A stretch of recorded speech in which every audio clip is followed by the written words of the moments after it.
So here's my little slice of family drama.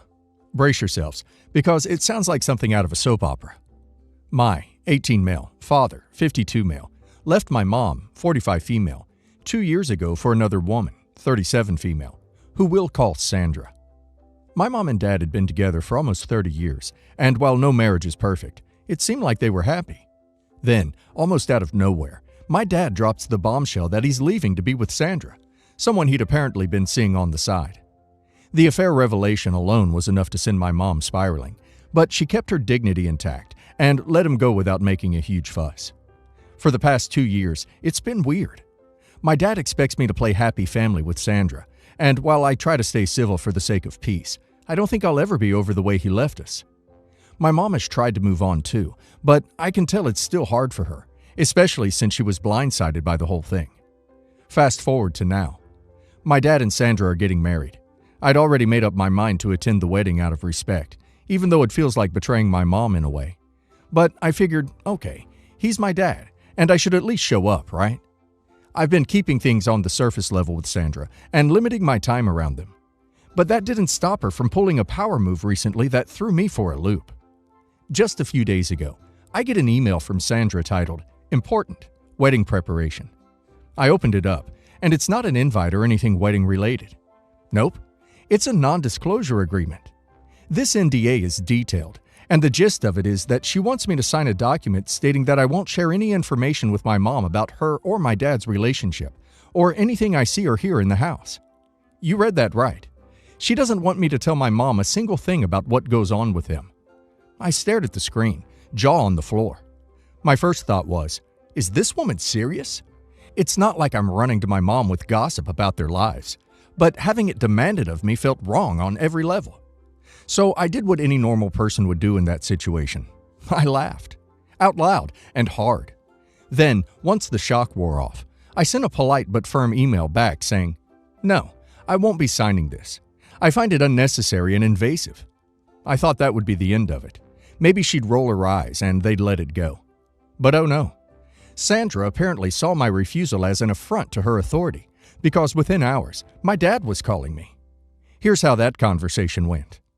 Dad: Hey, so Sandra told me you refused to sign the NDA. Me: Yeah, because it's ridiculous. She wants me to sign away my right to talk to my mom about my own family. Dad: It's not about that. It's about privacy. Sandra wants to feel secure. She's worried things will get back to your mother that could make her life difficult. Me: What exactly does she think I'm going to tell Mom?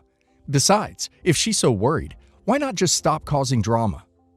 He tried to give me this whole spiel about moving forward and how Sandra feels insecure about her relationship with my dad, and she thinks I might actually cause issues.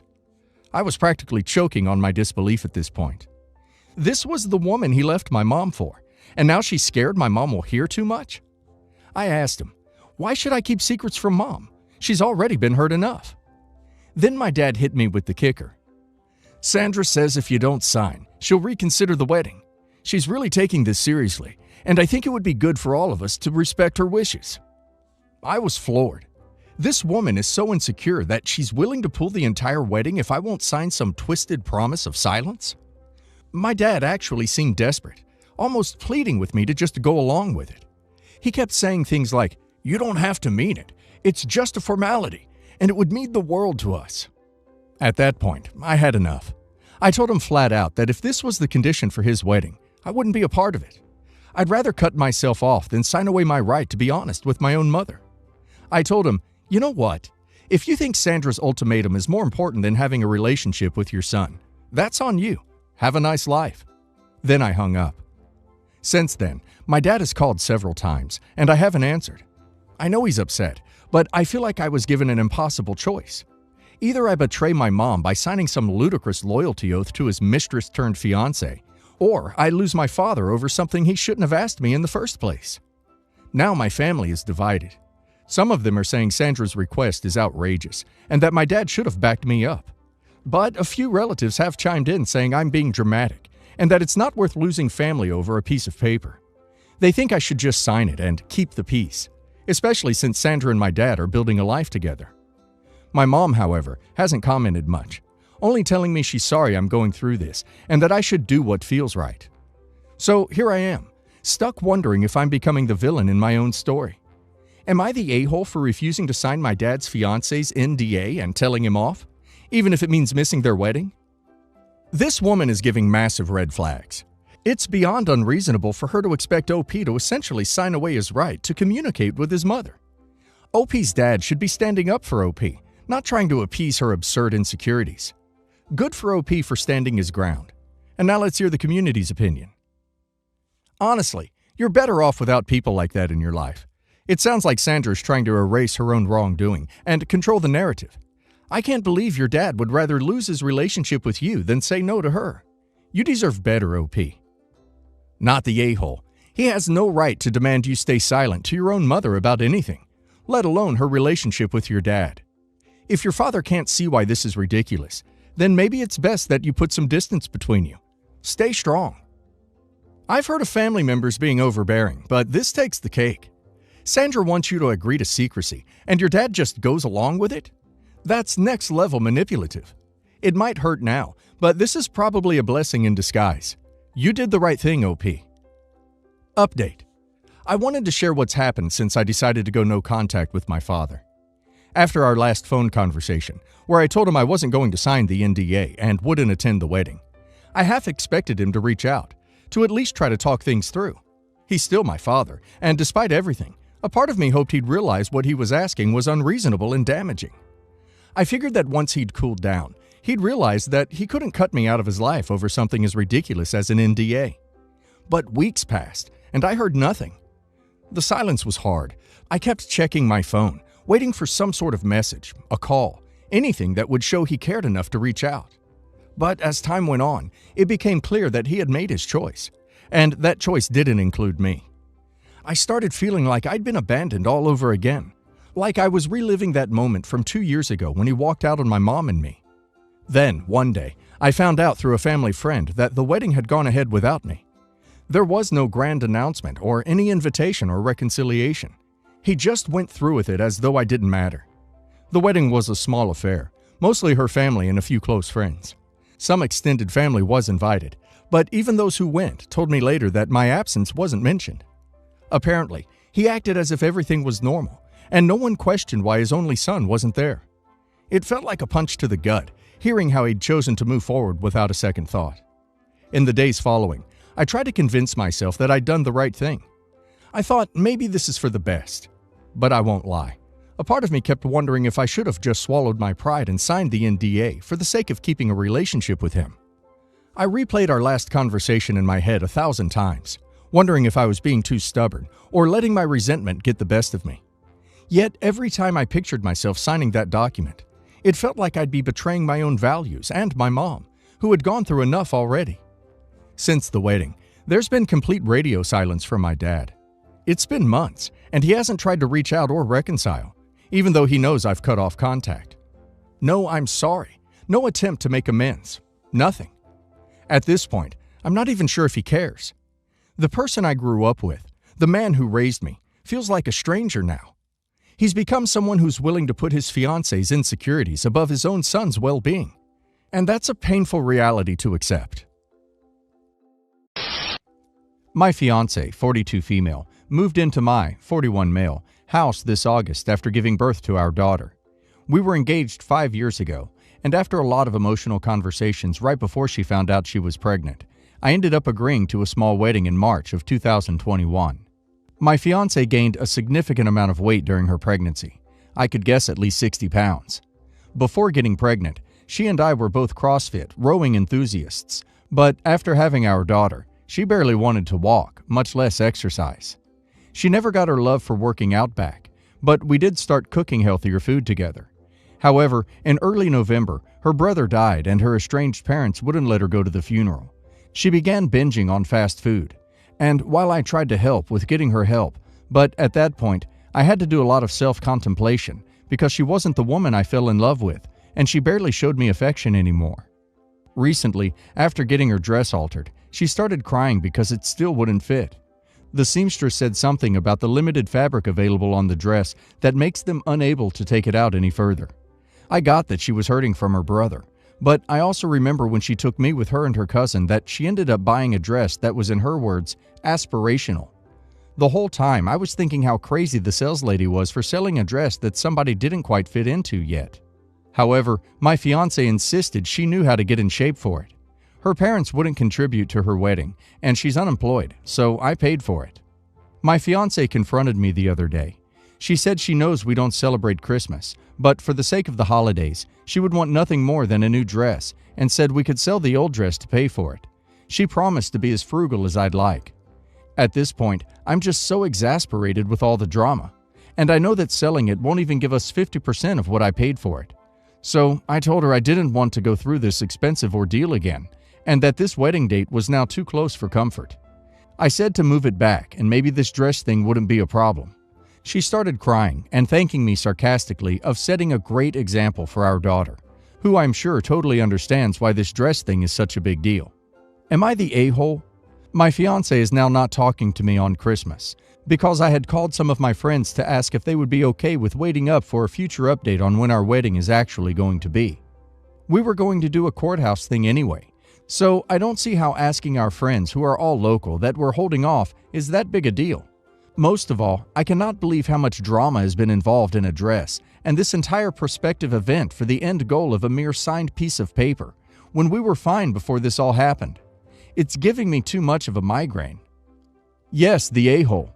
You are upset that she's fat. You're annoyed she's depressed. You want everything back the way it was before you say I do. She gave birth, lost her brother, where she couldn't even say goodbye properly. She needs therapy, not whatever the heck you're pulling. Yes, the a-hole. I believe you should not get married. Her body doesn't meet with your requirements. The fact that she recently gave birth to your child and then lost her brother means nothing to you. Your concern is with her dress size. Cut her loose. Find a woman who suits you. Allow her to find a man who loves her. Yes, the a-hole. This whole thing screams, I don't want to get married. And she knows it. She's not an idiot. She can feel him pulling away. She had a baby in August. She's still healing and adjusting to a major life change. Yeah, no doubt she doesn't want to exercise. She made and pushed out a baby, and now has to figure out how to be a mom with no support from her family, a judgmental partner, and to top it off, her only family she has a relationship with died. Yes, the a-hole, massively. Have some compassion, and if you don't want to be with this woman, don't be. Sounds like you were planning to leave her before she got pregnant. Don't use her struggles as an excuse. Be honest, and be a better co-parent than you are a partner right now. Being a parent is bloody hard, especially with a young baby, and it will test any relationship. But if you communicate and work as a team, it will pay off wonderfully. If you actually want to be with the person, not just because you had a baby together. My wife and I have been together 4 years. I always knew they were close, and I respected that. When I say close, I mean daily video chats, and they would cuddle on the couch whenever her sister visited. And they both teared up when I mentioned our retirement fantasy farm could have a granny cottage for my sister-in-law to live in. Well, a few months ago, we agreed for my sister-in-law to move in, and it's driving me insane. These two are codependent to the extreme. They stalk each other on a tracking app. My wife constantly texts sister-in-law during dates to remind her to use protection. They work out our finances together. And sister-in-law is like a cliché nagging wife who actually tries to forbid my wife from things. My wife showed interest in a rugby club. Rugby is a passion of mine. Sister-in-law told her no, insisted that my wife will get injured and forever ruin her military career. We have a motorcycle. Sister-in-law keeps voicing disapproval and has requested my wife stop riding. She even tried saying that even though our state permits lane splitting, it's illegal federally, so wife can't do it. Last I checked, W is illegal federally, and you've done that. We're gay and saving up for Dinah Shore because it's a bucket list event for us. Sister-in-law started lecturing my wife that we shouldn't be spending money on that and should be financially responsible. She leased a brand new car and doesn't have a job. We're already paying rent, utilities, and the phone bill, and she said she might need our help soon if her savings run out before she gets a job. Who needs to be financially responsible? What gets me the most is they do everything together. Gym, errands, sister-in-law controls the TV, cooking, dieting, naps. I don't even get to nap with my wife without having sister-in-law right next to us. I keep asking my wife when the hell I'll stop being the third wheel. and she just gets angry and tells me that they're twins, and I don't understand the relationship. I may not be a twin, but I am friends with 3 other sets, and with 2 separate parents of adult twins. They are all functioning individuals who have their own lives. They are best friends with their twin, but put their spouses first. I'm not going to give an ultimatum, but am I really an a-hole for wanting to come first sometimes? Not the a-hole. You're trying to start a life with your wife, and her sister is trying to control everything and change your wife's lifestyle to fit her own. That's not right. Edit.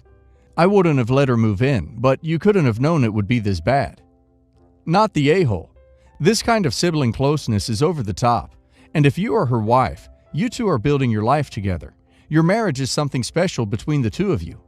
Your sister-in-law has no right to derail or interfere with your marriage in this case. It sounds to me like you would like a healthy relationship with your wife, and that is normal, reasonable, and fair. Not the a-hole. This is extremely toxic to a wild degree. You need to go around this carefully for obvious reasons, but this would drive me beyond insane. Your wife's twin is, in short, running your marriage. I'm not sure the right way to deal with this, but it has to be addressed. Mother-in-law was supposed to come to our wedding with her fiancé, Brad. But a few weeks before the wedding, Brad and my husband got into an insane fight. I've never seen my husband act like that. We were actually kicked out of a restaurant, which was mortifying, and unforgivable things were said on both sides. This whole fight started over who was to pay for dinner on mother-in-law's birthday. Both offered to pay. This fight was so bad that honestly, I don't ever want to see Brad again. He is banned from our house. We're banned from theirs. Mother-in-law texted my husband and said she still loves him and will be there for his wedding if he wants her.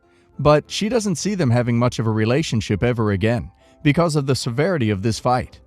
We agreed that she should bring a friend as her +1. I expected them to leave somewhat early because mother-in-law wouldn't know many people there and isn't a social person, and her friend despises my parents. But I was surprised when they tried to leave right after the ceremony. I found this extremely rude, as we had paid for dinner per person, and I was always taught that you don't leave a wedding until the cake cutting. My husband pointed that out, but mother-in-law said she just felt weird and wanted to go home to Brad. Her friend laughed and said mother-in-law was a liar and she wanted to go to someone's birthday party. My husband was like, fine, do whatever. I made a joke that we paid a lot of money for dinner and maybe I would send her a tab. Mother-in-law looked pretty upset and stormed off. My husband said it was the wrong time to joke and came off as tacky because she wasn't obligated to eat dinner. Mother-in-law sent him a long angsty text, not her usual style at all, about how I was being a B and she was extremely uncomfortable being there. She realized she had made a mistake and I should have let her leave without caring about money. She said we were invalidating her feelings because, of course, she didn't want to go to a birthday party, though social media proves she did go. And it was very hard for her to be there because she is still so angry over the fight. Everyone sucks here. I make jokes too when I'm uncomfortable and or angry to try and defuse the awkwardness and tension. So I get it. I've put my foot in my mouth plenty of times. Your mother-in-law sucks because she didn't want to see her son get married and showed through her actions how much she cared about this life-changing moment for him. Also, for choosing a man over her son. Really though, some detail into the fight would be helpful on clarifying the situation. Seems unusual for a fight to escalate to the length this one has as far as family ties being broken over who's going to pay for dinner. Mother-in-law had been having issues with my husband for a couple years due to her hatred of me. They were so close, and now it is really tense. When they started getting heated over the check, Brad said, "Your mom doesn't want or need anything from you." And that just triggered my husband. It got really nasty from there, bringing up Brad's past from like 15 years ago, calling my husband a failure and belittling his career, insulting each other's partners. Not the a-hole. A lot of people try to defuse tense situations with a joke, and obviously it didn't land. The issue isn't with you, it's with the husbands having a battle over dinner. This was on your wedding day? Weren't there other more enjoyable things you could have been enjoying rather than keeping tabs on your mother-in-law and making a passive-aggressive joke? I don't see the family coming together anytime soon. Well done for helping. Yes, the a-hole. My 36 female, husband, 42, died some time ago and was cremated. We had been together for 20 years and married for 18. At the time, even though I didn't want to, I agreed to give my mother-in-law a small urn with ashes, and the rest I have kept with the intention of scattering them when the time is right. About a year after my husband died, my sister-in-law, 40, asked if she can have a little bit of his ashes to incorporate into some jewelry. She has also posted excessively on social media about how much she misses him and about how he's always been her hero. The thing is, although they were close-ish as children, they barely spoke for the last 10 years of his life, except for by phone at each other's birthdays, at Christmas, and occasionally at family events. Mostly this was because we lived on opposite sides of the country, not because of any bad feelings. However, when my husband had his accident that ultimately led to his death, we tried to let family know how bad it was and asked for help, but only my family came to help, even though they also lived far away. My husband was very hurt by this. Despite the accident, his death was sudden and unexpected and took everyone by surprise. So, sister-in-law never saw him before he passed, and last saw him 3 years earlier at a family member's birthday party. Anyways, back to the ashes. I didn't want to separate the ashes any more than they had been, and I wanted to scatter them all together in a meaningful place. So I said no. I also said I was uncomfortable with turning the ashes into jewelry. I know some people find comfort in this, and I respect that for them, but I don't want my husband commemorated this way. I also wasn't ready to scatter the ashes, so I didn't want to unseal the urn to access the ashes. In response, I received a long message telling me I'm being selfish and disrespectful. He was her brother for 38 years, and I shouldn't get to tell her how to grieve. I should also give her ashes like I did my mother-in-law, because I'm just going to be throwing them away when I scatter them. I never responded to the message, and she has since cut off all contact with myself and my children, 4 children under 12. A family member has suggested that I reach out and try to mend the rift, but I'm still hurt by her accusations, and I'm not willing to endure the argument again. Am I the a-hole? Not the a-hole. I find it funny that she's accusing you of telling her how to grieve. Yet she also is arguing that you scattering his ashes when you're ready is just you throwing them away. You're not somehow disrespecting her grief just because you're not letting her get her way. Not the a-hole. Not everyone grieves the same way. That is true. But you are in no way wrong to deny access to the ashes before you are ready. You also have every right to grief. Why didn't she ask her mother? If you really want to compromise, in the future, tell her that you will give her some ashes only when scattering them, but you'll have to do it. No going back from that promise. By the way, no contact with her may be a blessing for you and the kids. Not the a-hole, and she's being way unreasonable if she thinks she can have some of his ashes turned into jewelry after barely seeing him and not caring about him. Keep holding on to the ashes and to your great memories with him, and get away from this family. Okay, sorry, this needs a bit of backstory. I've, 25 female, been best friends with Lisa, 25 female, since I was a little kid. We met in kindergarten and the rest is history. When we were 18, Lisa began dating my older brother, James, 27 male. I'll admit when it happened I was not happy. My brother has never been good to women and I was worried about my friend. I'll also admit I was childish and didn't want to share her.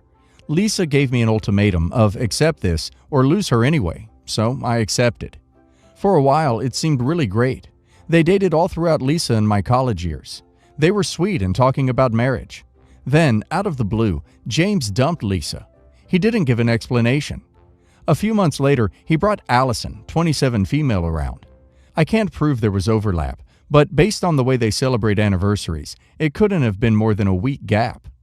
Allison instantly began causing problems. As I said, I've known Lisa since I was a kid, and ever since her parents died, she spent all major holidays with us. Allison thought this was unacceptable and disrespectful. My brother sided with her and threatened to stop attending. In response, I threatened to celebrate with Lisa alone. My brother folded, but this has been a constant argument. Now, the recent problem. Lisa is getting married. I'm really excited and have been really busy as the maid of honor. Of course, our whole family is planning to attend and have been talking about it a ton. Well, Allison has recently announced that she's pregnant. My parents are overjoyed and very excited, though clearly still very busy with Lisa's wedding. However, they've tried to help in any way possible. Allison called them unsupportive and to prove it, went about doing a test. She's setting her baby shower on the same day as the wedding and making it clear anyone who can't attend the baby shower isn't allowed to see her child. My parents are devastated. They are playing huge roles in Lisa's wedding, but of course, they want a relationship with their grandchild. I'm refusing to attend the baby shower, and I told my parents if they choose to go, I won't speak to them again. Am I the a-hole? Not the a-hole. She specifically chose a date she knew would cause issues. You need to talk to your brother about it and see if he can smooth the way to not causing drama within the family. He's knowingly allowing this to unfold and cause issues within your family, and that makes him culpable in it as well. Not the a-hole. Allison seems like a bad and insecure person. Why should you not prioritize someone who has acted almost like a sister for most of your life? Weddings are a once-in-a-lifetime thing and cannot be moved. The baby shower, on the other hand, can very easily be moved to another day. Not the a-hole, OP. However, don't get your parents into this. This is their grandchild after all, and they should care.